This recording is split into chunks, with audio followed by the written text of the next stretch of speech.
Hey everyone, welcome back to my channel Priyanka's Fashion. আশা করছি সবাই খুব ভালো আছো, আমরাও কিন্তু বেশ ভালো আছি। অনেকের মনেই এই প্রশ্নটা আসে, এই যে আমি বা আমরা যারা হাউস ওয়াইফ আছি তারা কেন সারা দিনের ওই কাজকর্ম, রান্না বান্না, কাপড় কাচা, বাসন মাজা, ছেলে পেলে সামলানো এই সব কাজই ভিডিওর মধ্যে তুলে ধরি। আগেকার দিনে যারা আছেন তারা কি এই সব কাজ করতে পারতেন না, নাকি তাদেরকে আমরা এগুলো শো আপ করার জন্য দেখাই? না না, এই কমেন্টটা বা এই মন্তব্যটা কিন্তু কেউ আমাকে করেনি। চন্দন সেতু লাইফস্টাইলে সেতুকে তো তোমরা অনেকেই চেনো। সেই দিনকে সেতুদির একটা ভিডিও আমার ফেসবুক প্রোফাইলে এসেছিল, আর বরাবরই ওদের ভিডিওগুলো দেখতে আমার খুবই পছন্দ হয়। সেতুদির ভিডিওগুলো দেখলে নিজের মনের মধ্যেও কেমন যেন একটা ইন্সপায়ার হয়ে যায়। মনে হয় না, ওরা যদি ভিডিও এইভাবে করতে পারে তাহলে আমিও বা কেন পারবো না, আমিও তো বাড়ির কাজ করি। তো সেতুদিকে প্রায়শই দেখি লোকজন বলে থাকে সারাদিন ওই বাড়ির কাজকর্মগুলোই কি ফেসবুক ইউটিউবের ভিডিওর মাধ্যমে তুলে ধরো, কেন আমরা কি এই কাজ করতে পারি না? আমি এনে দিচ্ছি তোর জিনিসের বড্ড দাম তোর জিনিসের। ধর, ভেঙে গেছে বলে আমি ফেলে দিছি। যা না, যা হয় হোক, কেন ফেলবা? তাই তো বাবা, এননি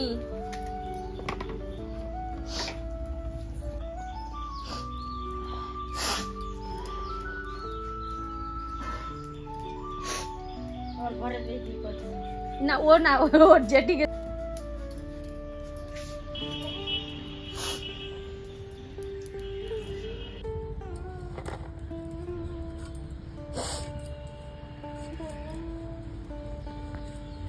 ওটা কি ওইখানে রাখার জিনিস?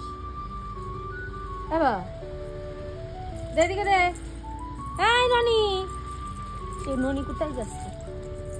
এই ছি ননি, কোথায় যাচ্ছিস তুই? ছি ননি, ছি। আমি কিন্তু চলে যাচ্ছি, কিন্তু তাহলে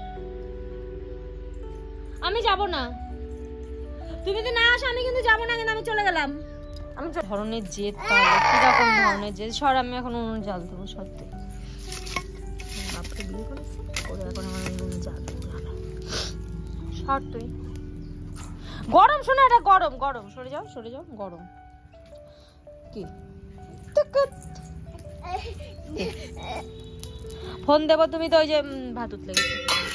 সরে যাও, গরম, তাকাতে পারছি না। সর, আমার চোখ জ্বলে যাচ্ছে। এই যে যারা এই ধরনের মন্তব্যগুলো সোশ্যাল মিডিয়াতে বলো বা রিয়েল লাইফে বলো, যেখানেই বলে থাকো বা করে থাকো, তাদেরকে আমি একটা কথাই বলতে চাই, আমরা যারা হাউস ওয়াইফ আছি বা ভিডিও করি, আমরা তো বাইরে কোথাও কাজে যাই না।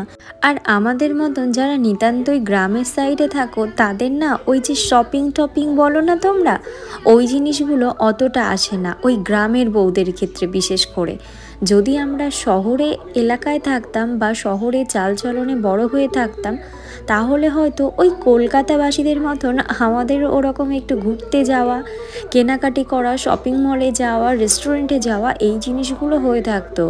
কিন্তু আমরা একদম নিতান্তই একদম গ্রামে বড় হয়েছি ভাই। আর গ্রামের ছেলে বলো বা মেয়ে বলো, কারোর মধ্যে না ওই প্রবণতাটা আসে না যে ফালতু টাকা খরচা করে শুধু ব্লগ বানানোর জন্য বা ভিডিও করে শো আপ করার জন্য ওই ঘুরতে যাব আর কারি টাকা নষ্ট করব। সেই জন্য আমরা অত বিলাসবহুল জীবনযাপনও করতে পারি না, আর বিলাসবহুলভাবে ভিডিও শ্যুট করতে পারি না। সারাদিন বাড়ির কাজকর্ম যেইটুকু থেকে থাকে সেইগুলোই তুলে ধরার চেষ্টা করি। হ্যাঁ, অনেকেই আছে এই ভিডিওগুলো দেখতে খুবই পছন্দ করে। তার মধ্যে যেমন আমি আমার কথাই বলি, সেতুদির এই ভিডিওগুলো যে আমার এত ভালো লাগে, মানে বলতে গেলে ভীষণ ভালো লাগে। ওই যে ট্রাভেল ব্লগ, তারপরে ফুড ব্লগার, এদের থেকে না ওই ডেলি ব্লগ যারা করে, যারা ডেলি লাইফস্টাইল নিয়ে, তাদের ব্লগগুলো আমার মনে হয় অনেক বেস্ট হয়। তাই বলে কেউ আবার এটা ভেবো না আমি ডেলি ব্লগ করি বলে আমি আমার কথা বলছি।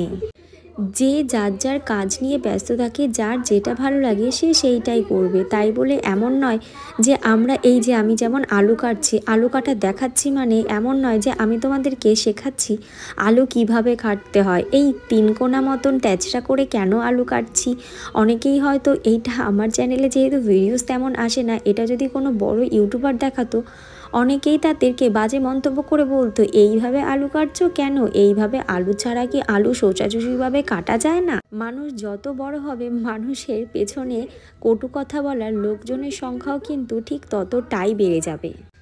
ঠিক এই কথাটাই মাথায় রেখে সামনের দিকে এগিয়ে যাওয়া উচিত। আর এই দিকে এখন বসিয়ে দিয়েছি রান্না, মাছ ভাজছি। অনেকেই আবার বলবে মাছ তো আমরাও ভাজতে পারি, মাছ ভাজানো দেখার কি আছে। আরে ভাই, আমাদের মতন যারা হাউসওয়াইফ আছে, যারা বললাম তাদের কাজই হলো এইটা, সারাদিনে টুকিটাকি কাজগুলোই দেখানো হয়। আর আমারও তো তেমন বাড়ির বাইরে বেরোনো হয় না, ওই সপ্তাহে একদিন রবিবার বললে তখন পাপানকে নিয়ে আর পাপানের পাপাকে নিয়ে একটু বেরোনো হয়, তাও সেটা খুব রেয়ার টাইম। আগের মতন অতটাও বেরোনো হয় না এখন। সেই জন্য আমি চেষ্টা করি ডেলি ব্লগগুলোর মধ্যে আমি বাড়ির যে কাজগুলো করি বা আমার বাড়ির লোকজন যারা আছে তারা যে কাজগুলো করে সেগুলোই তুলে ধরার। কিন্তু ম্যাক্সিমাম ক্ষেত্রে আমি আমার কাজগুলোই তুলে ধরি, কারণ যেই কাজটা আমি করি সেই কাজের সময় আমি ক্যামেরাটা সেট করি। আর এখন বসিয়ে দিয়েছি বাবানের জন্য একটু কুমড়ো আলু দিয়ে রুই মাছের তরকারি। বাবান কুমড়ো আলুর তরকারিটা খেতে বড্ড পছন্দ করে। আর মা আজ বাইরে রান্না করেছিল পাঁচমিশালি সবজির একটা ঘ্যাট, আর করেছিল রুই মাছ দিয়ে কচু দিয়ে একটা তরকারি। আমি যেহেতু কচুর তরকারি খেতে একদমই পছন্দ করি না, মানে ভালোই লাগে না, সেই জন্য মা বলল তাহলে আমারটা ঘরে করে নিতে। আর আমি একা খাবো, আমার একটা ননদ আর একটা দেওর আছে, মানে মামা শ্বশুরের ছেলে মেয়ে, তো ওই বেচারাও কচুর তরকারি খায় না। ভাবলাম তাহলে ওদের জন্য করি। রান্না বান্না কমপ্লিট, তারপরে বসেছি বাবানকে খাওয়াতে। আর ওনাকে খাওয়াতে বসবো, উনি রান্না করবে না তাই হয়? দিও না, অরিগানোটা নিয়ে এসছি তোমার পাস্তা খাওয়ার জন্য মাঝে মধ্যে, আর তুমি সেইটা দিয়ে তুমি কুমড়োর তরকারি রান্না করছো। ক্যাম্পাই হবে, তাহলে ক্যাম্পাই হবে। এইদিকে বড় রাঁধুনি রান্না করতে বসেছে, আর রান্না করতে করতেই খাবে। দেখো কড়াইতে তেল দিয়েছে, সেইটা আবার এরকমভাবে ঘুরিয়ে ঘুরিয়ে দেখাচ্ছে, মানে ওই দেখেছে আমাকে কড়াইয়ের মধ্যে এরকম ঘুরিয়ে তেল দিতে। হ্যাঁ, দুভাবেই দেয়, আমি কখনো এভাবে ঘুরিয়ে দিই, আবার কখনো খুন্তি দিয়েও দিই। যাই হোক, উনি যেটা দেখবে সেইটাকে তো ওনাকে কপি পেস্ট করতেই হবে, আমার ছেলে বলে কথা না। যাই হোক, আজকের ব্লগটা এখানেই এন্ড